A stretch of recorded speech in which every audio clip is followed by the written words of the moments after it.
こんにちは、海です。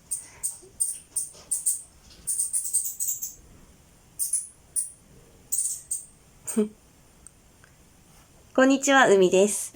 今日はですね、うちの猫のご飯についてお話ししていこうと思います。まず最初にチュークの猫事情をご存じない方も多いと思うので、そこからご説明していきます。チュークには猫はたくさんいるんですけど、ペットとして飼育しているチューク人っていうのはおそらくゼロいないと思います。当然動物病院もありませんし、猫用品っていうのも売っていません。なので私たちがどうやってキャットフードを入手しているかというと、アメリカの通販サイト、Amazon なんですけど、そこで購入して個人輸入しています。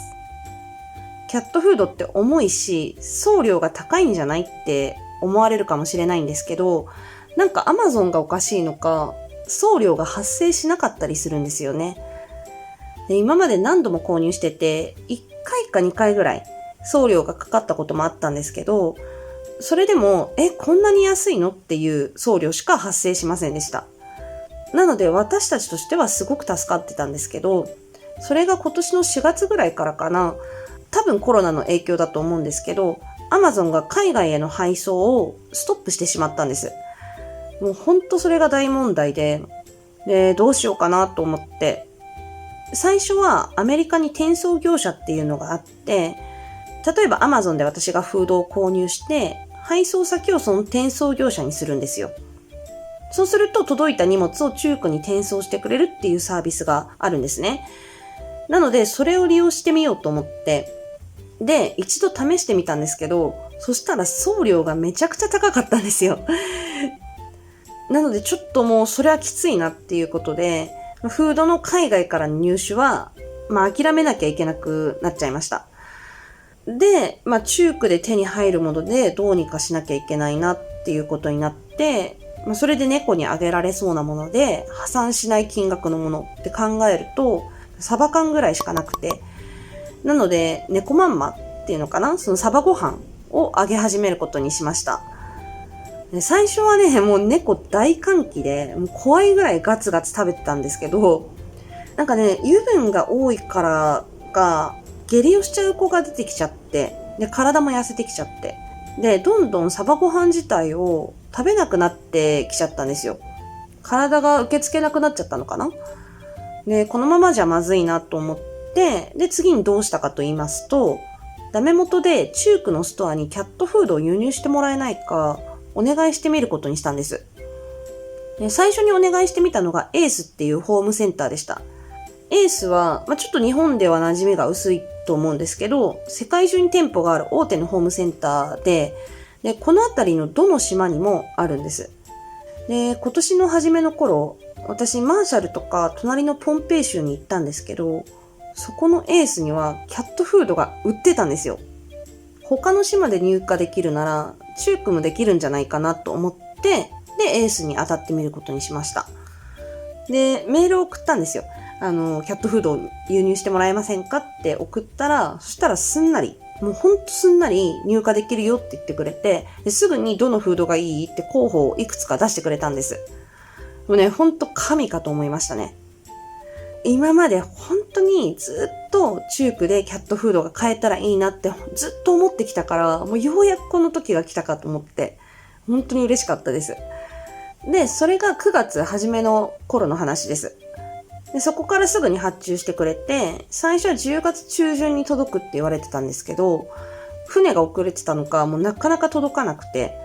で、その間にも猫はどんどんサバご飯食べなくなっていくし、もうしまいには一口っていうのかな、もう匂い嗅ぐ舐めるだけみたいになっちゃってて、で、まだ届かないかなって、もう待ちに待って、先日、やっと届きまし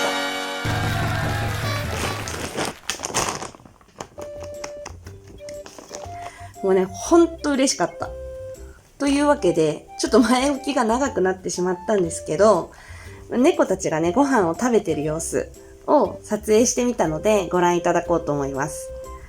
最初はこのキャットフードが届く前日の様子です。ちょっとね、動画に不具合があって、音声がなかったり、映像の乱れがあったりするんですけど、ご了承ください。では、どうぞ。はい。こんな感じで1日2回サバご飯を作ってあげてました。これあげ始めてから少し経ったくらいなんですけど、誰も食べてないお皿がいくつかありますよね。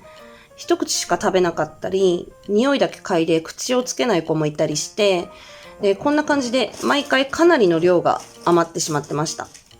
これなんかもうほとんど残ってますね。次はキャットフードが届いて最初の日の様子です。どれぐらいかな ?4 ヶ月か5ヶ月ぶりぐらいのカリカリです。はい。では、フードを用意していきます。この1袋で16ポンド、7.2 キロぐらいかな。これがだいたい1週間分です。で、こんな感じで毎回しっかり測ってます。足りなくなっても簡単に入手ができないので、何日でどれぐらい消費してるかっていうのを管理しなきゃいけないので、きっちり測ってあげるようにしてます。これが1食分の量ですね。で、もうサバご飯と違って揚げるのがすごい楽。こんな感じでよく食べてくれてます。いやー、美味しいね。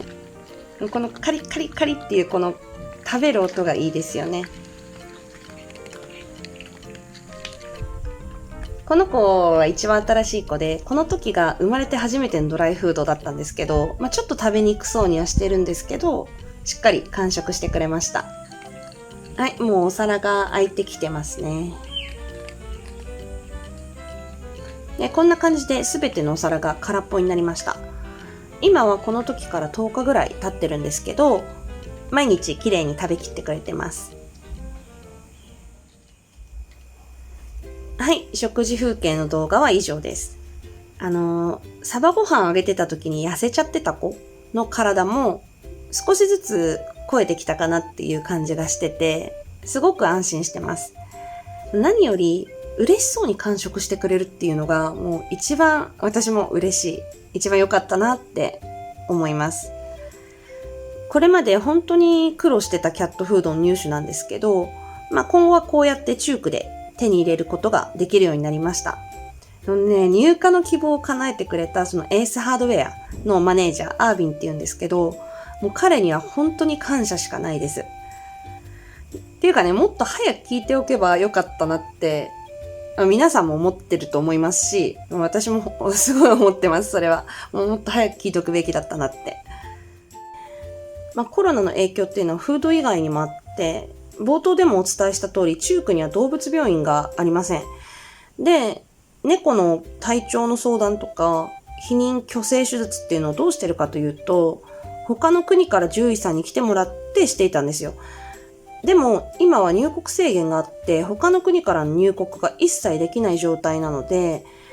早くコロナが収束してくれるといいなとは思っています。ということで、中区のキャットフード事情については以上になります。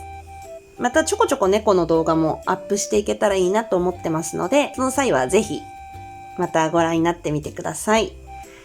では最後までご視聴ありがとうございました。